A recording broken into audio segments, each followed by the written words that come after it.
તો પંચમહાલ જિલ્લા વહીવટી તંત્ર દ્વારા ચૂંટણીની તૈયારીઓ તેજ થઈ છે। જિલ્લા કંટ્રોલ રૂમથી સ્ટ્રોંગ રૂમ તરફ ઈવીએમ રવાના થયા છે। ચુસ્ત પોલીસ બંદોબસ્ત વચ્ચે ઈવીએમ લઈ જતી ગાડીઓ સીલ થઈ છે। વિડીયોગ્રાફી સાથે તમામ મતદાન મથકો માટે મશીનો મોકલાયા છે। બે નગરપાલિકા સહિત પંચાયતની બેઠકો માટે ચૂંટણી યોજાશે। જિલ્લા અને તાલુકા પંચાયત માટે 2847 ઈવીએમ મોકલાયા છે। નગરપાલિકાના મતદાન મથકો માટે 352 ઈવીએમ ફાળવવામાં આવ્યા છે। પંચમહાલમાં શાંતિપૂર્ણ મતદાન માટે જિલ્લા વહીવટી તંત્ર સજ્જ બન્યું છે।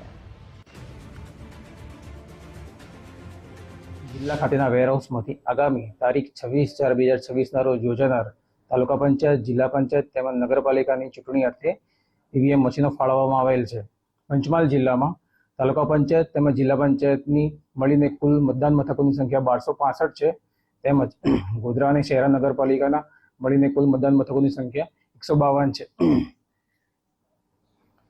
જિલ્લા ખાતેથી ફાળવવામાં આવેલા ઈવીએમ મશીનોને તાલુકા કક્ષાએ નક્કી કરેલા સ્ટ્રોંગ રૂમમાં રાખવામાં આવશે, તેમજ ઉક્ત સ્ટ્રોંગ રૂમની સુરક્ષા માટે પૂરતો પોલીસ બંદોબસ્ત જિલ્લા ખાતેથી ફાળવવામાં આવેલ છે।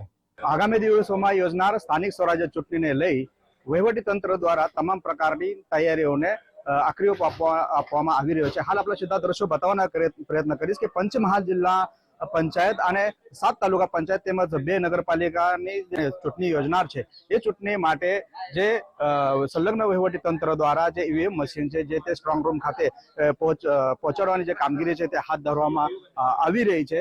જેમાં પંચમહાલ જિલ્લાના સ્થાનિક સ્વરાજ ચૂંટણી વાત કરીએ તો પંચમહાલ જિલ્લા પંચાયતના 38 બેઠક માટે તેમજ પંચમહાલ જિલ્લામાં આવેલ જે 7 તાલુકા પંચાયત છે તેની ચૂંટણી અને ગોધરા અને શહેરા નગરપાલિકાની જે જ્યારે ચૂંટણી યોજવાની છે, જેને લઈ હાલ જે સંલગ્ન વિભાગ દ્વારા જે આ જે ઈવીએમ મશીનો છે તેને ચેક કરી જે તે તમામ જે સ્ટ્રોંગ જિલ્લામાં આવેલ જે સ્ટ્રોંગ રૂમ છે તે ખાતે આ જે ઈવીએમ મશીન છે પોલીસ બંદોબસ્ત સાથે લઈ જવા માટેની હાથ જે કામગીરી છે તે હાથ ધરવામાં આવી છે। Namdev Patil, Gujarat first news, Godhra, Panchmahal.